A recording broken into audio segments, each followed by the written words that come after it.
220. Let's get to The Danish Girl, which came out in 2015. Of course, done by Tom Hooper. Stars Eddie Redmayne, Alicia Vikander, Amber Heard, Ben Whishaw, Matthias Schoenaerts. And the synopsis is a fictitious love story loosely inspired by the lives of Danish artists Lily Elbe and Gerda Wegner. Lily and Gerda's marriage and work evolve as they navigate Lily's groundbreaking journey as a transgender pioneer. Well, when this one came out, it was a pretty big deal for a variety of reasons. It was, of course, a follow-up to Les Mis for Tom Hooper. Eddie Redmayne had just won the Oscar for The Theory of Everything, which we'll get to for a bonus review. Firstly, I understand why some people really hate this film, with one of the main things being it's a movie about a transgender person made by all straight people. You know, they called it a transgender movie for straight people, essentially. Eddie Redmayne has even come out and said recently that I regret taking that role. The overall message or the construction or concept was misguided. You know, it should have been done differently. However, there are other things typically to enjoy.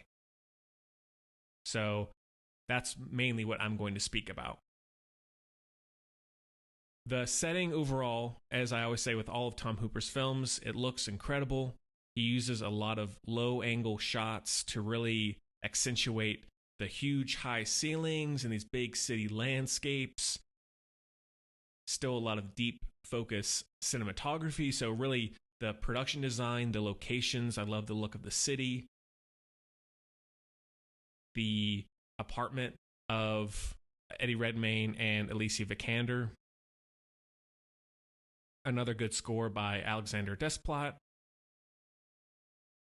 One thing that is, I guess, unfortunate and also ironic is I find that not from a commentary perspective, but from a writing perspective, Eddie Redmayne's character, both as Einar and then becoming Lily, is the least interesting. I feel like it was the most shallow in terms of I don't need to fully understand every little thing about why Einar did what he did and who he became, but I feel like on an emotional level, on a mental level, there's not that much explored within the character. It's just here, I need to do this. Because Alicia Vikander by far goes through the most interesting arc. And her performance is amazing. She's so spontaneous and real and has such a good range. But her character, from a writing point of view, she's a normal, everyday wife of Einar and sometimes uses him as a model for her paintings. And then suddenly, once she allows him to start trying on these dresses and other things and he starts to enjoy it, at first she's almost like turned on by it and she's having fun with it. She's like, oh, this is so ridiculous, but it's fun and exciting and new for us. However, later on, she realizes that this is not just a fad for him. This is who he actually wants to become.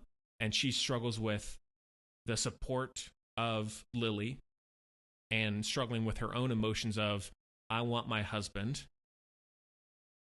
You know, there's that great scene where her hair's all wet and scraggly towards the end, and she's like, I want to see my husband. And she's looking at Lily, and Lily's like, basically, he doesn't exist anymore.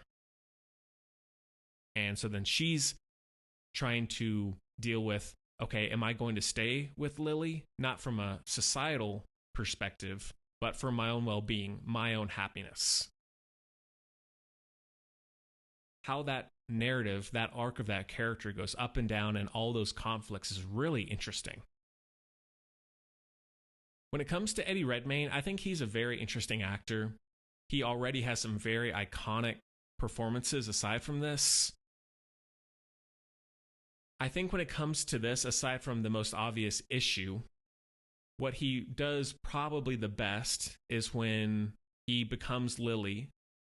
And in those initial stages, when she's walking around fully as Lily, she's at parties with Alicia Vikander, that sort of thing. That fear, like when it comes to Ben Wishaw's character trying to put the moves on her, there's that fear of, oh my God, what if someone finds out? What if I'm not ready for this? What if things go terribly wrong? Like, who am I? I think that is portrayed well, as best as Eddie Redmayne could. It's just that there are times, like, I get that the overall character is effeminate, even from the very beginning. But there are still points where I feel like he becomes maybe a little too precious in how he portrays the character. Like, it's just overly cutesy, a little too much that doesn't always feel real. And I get that he's becoming someone else, so he's going through the growing pains, so to speak, but that performance doesn't totally work for me. Now, one criticism, which I don't want to get into all this because I'm not the right person to speak about it. I'm just saying from what I've heard, and feel free to comment if I'm out of line or if I didn't hear something or if I missed something, whatever. Feel free to let me know and correct me. One criticism is people blaming the film, blaming Tom Hooper for showing this transformation and people within the society calling it out to be like it is a mental illness. To me, because obviously even in today's age, unfortunately, horribly so, the transgender community is constantly disrespected and degraded by a lot of people who just don't understand, who are unwilling to understand or to accept.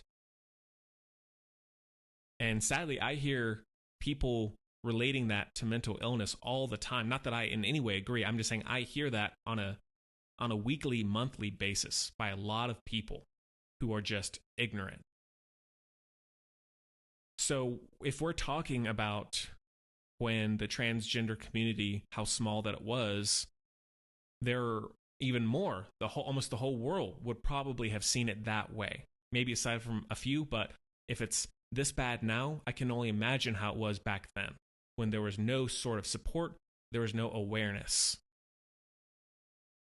So I think if, from what I'm getting from the film, I don't understand that criticism by what the context and the period of the film itself. And sure, a transgender person directing this movie, starring, would have done that a lot better. I don't doubt it. It's just that in the few times that I've seen it, that portrayal, unfortunately, seems very real to how a lot of people would be. And that's all I'm going to say about it. I don't want to dive too deeply into it because, for one, that's not the reason I'm talking about this. So let's get into other things. One strength of Tom Hooper with all of his movies, even the worst one, he has the ability that I always get, even from the first viewing, of really wrapping all of his films in a sense of feeling, of emotion. And this movie, like, I feel like even though, yeah, there are a decent amount of flaws, I always get a sense of intimacy and emotion when I watch them. Which I can't really say that about a lot of directors.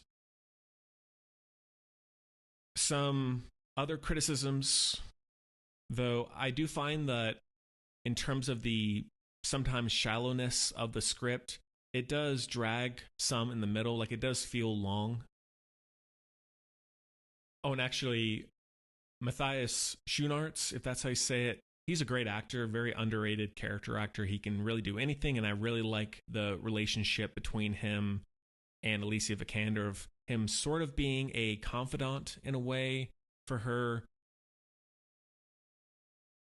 All of the posing scenes for the paintings at the beginning or towards the beginning, when it's either a client or Eddie Redmayne posing for Alicia Vikander. This is one of Amber Heard's better roles. She's not in it a lot, but I do like her in it. So I feel like this is always going to be a movie that it'll never be a masterpiece. I'm not going to fault someone for despising it. It's definitely too bad that of this character, of this woman being a transgender pioneer, this is the only movie, at least for the time being, that we're going to get of her. But regardless, hopefully it will spark some interest in the actual story. Sometimes fictionalized stories like this can do that. That's how it's been for me. I've watched movies of all kinds that change the timeline or certain aspects of a character in history or a person in history, and I discover the truth about it all. And I probably would have only gotten there if I had seen that movie or whatever else it may have been, or the novel. So that is a strength for me, and I respect it in that way. So that is a heavy 3.5 out of 5.